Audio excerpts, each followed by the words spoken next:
Hello everyone, welcome back to another video. So this is going to be the second videos related to the phishing and the second challenge that we are solving on the Let's Defend platform.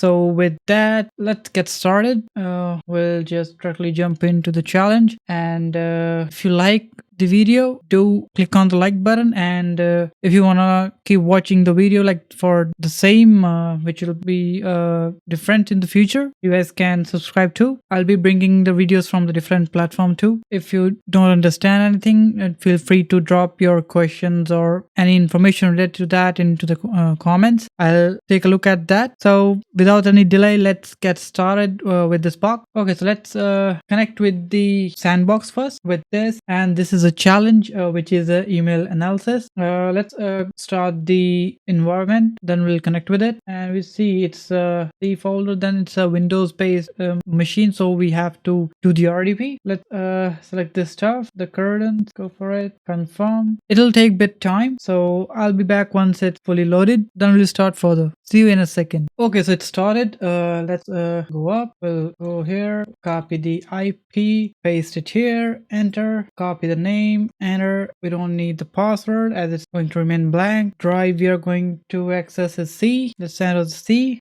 Place is going to remain the same. Let's copy paste, enter, and with this our RDP is there. Nice. Let's go to files and click on this PC and drag both of these files in here, and we'll take the screenshot of it so I can put it into my note. Now the files are there. We can close this, and if I do ls, both the files are there. Let's clear this, and with this let's copy this and we'll paste it here. So as I have written, like, let's get started with the email first. So we'll be using the Thunderbird in the same manner like we used in the last video. So before that, let's unzip both of these files using the same password, which is infected. And if I do unzip *.zip, enter. Okay, it's not taking like that. Clear this, unzip business email for the password, and we got it. Okay, so let's paste it here. Like, we have unzipped the files, and as you know that the file is there, the business email. We'll be using the Thunderbird for this business email, enter. We can close this and put it here, take the snapshot, copy this and paste it here, or I think it's the wrong position. We'll paste it here. Now that we have it, let's read the whole email, then we'll look into its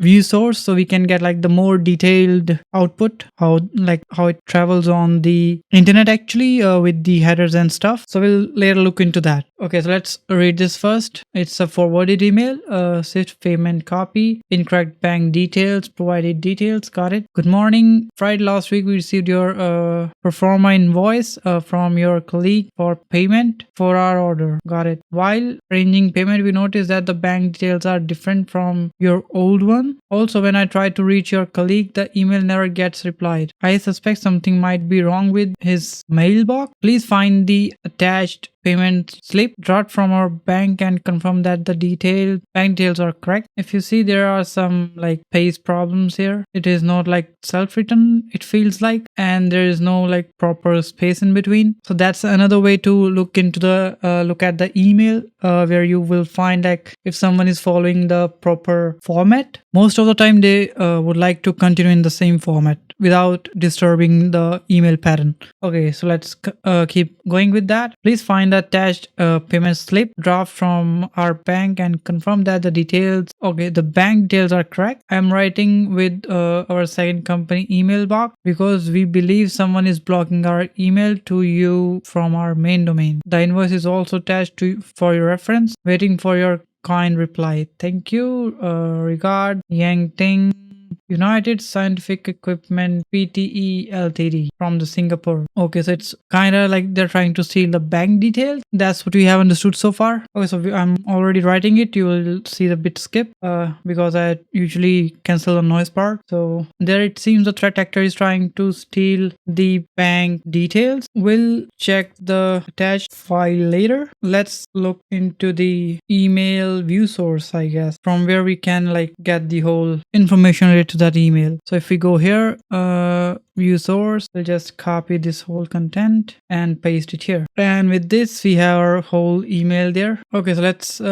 close this out because we don't need this anymore. We can directly read the stuff from there and start answering the question. Okay, so it's first is asking like what is the sender email address. If you check where we check in the starting the return path that contain the email address from where it got triggered, so that way we can know like who sent the request. Or if you see in the from, you can check it there too.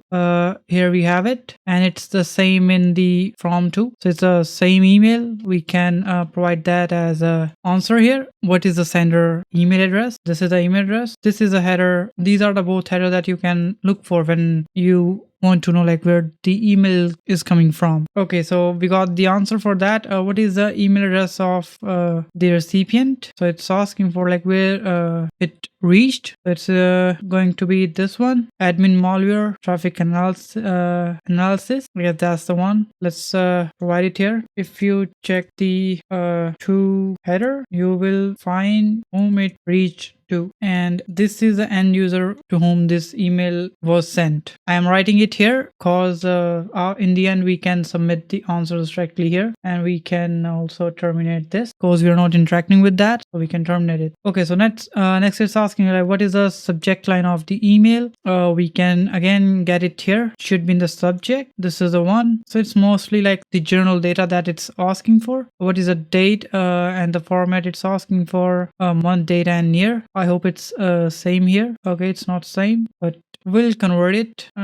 This is a one, and they want it in a format month. It will be 02/08/2021. With that, we got our another answer. Find the date into the date header, and if we check it here, yeah, it's the date header. Now it's asking what is the originating IP address. So if you have seen in the start, it's received from, that's going to be the IP address, because if you see it's united.com.sg, so this is a SMTP server that they are using. Well, let's copy the whole stuff and we'll go there. If you check the receive header, let's correct it and we'll put it here. It's a received header. Here it contains the IP address where this email came from, and we'll provide it. Okay, what country is the IP address from? Okay, so for that, I guess we can use something like who is or who am I guess. Let's go here, who am I. Sorry, it's a who is, and we'll provide the IP address. It'll give us the associated data, and it's commented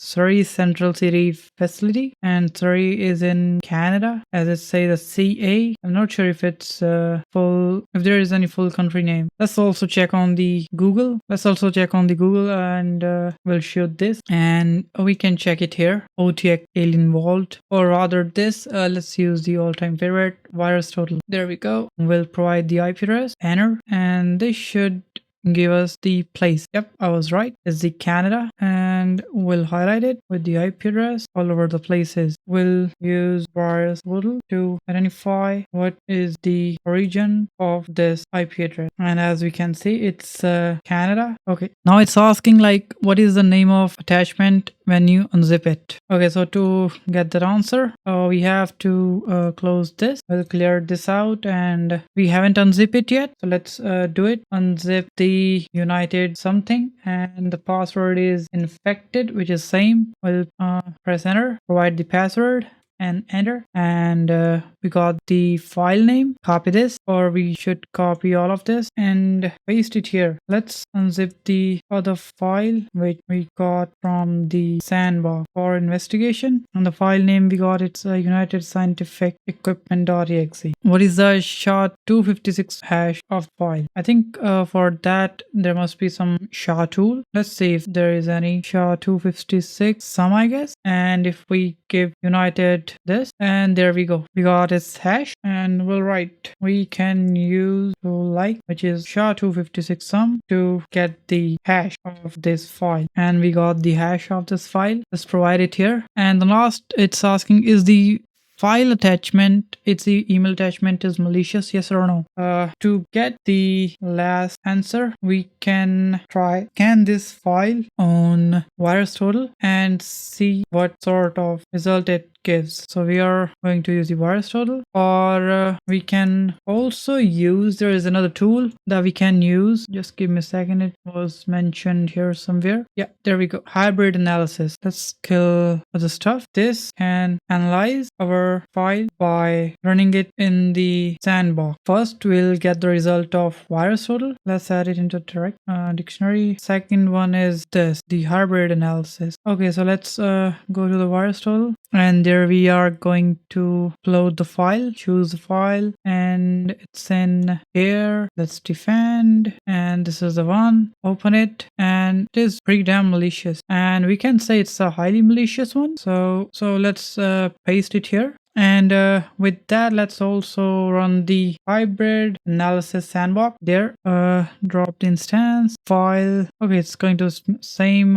Let's go here. We'll give the agreement robot.txt, select the bus, verify, continue. We don't care where you will be running it, just shows the result. And we got another result, and this is highly malicious stuff, and it's also given malicious by the CloudStrike 2. Let's copy this and we'll paste it here. It given malicious by our both of the tools. So yes, it is malicious, and we'll give the answer yes. And with that, the box is finished, I believe, and we can close this stuff, clear this out, and let's go up. What we have used, Thunderbird, I guess. Yes. Okay, why is not picking that? I believe I have created the hash for the Thunderbird. See, there we have it. We'll give it here, Thunderbird. Let's check this one. Okay, this doesn't contain it. We'll provide it now. We'll provide it here too, because we are using it, so why not? We also got it, the virus total, Thunderbird virus total, and the other tool was the analysis, hybrid analysis. So we have used all three of these tools, and there is another one that we use to get the hash out of it, and that one was a SHA-256 sum. There we go. We have got all the answers, and let's start submitting it. We'll split the screen here. There we go. Close this, put it into read mode, scroll down. The first answer is this. There we go. Whom sent us the email. The next one is where it reached. This is a place. What was the name of subject? This is the one. The date, month, date and time. That's correct. The IP address of the origin server, where this email came from, the country, that's Canada. Okay, cool, Ryan. Please try again after a minute. Well, that's bad. Okay, till then, let's give the answer to the next question. This is the one. Okay, I guess it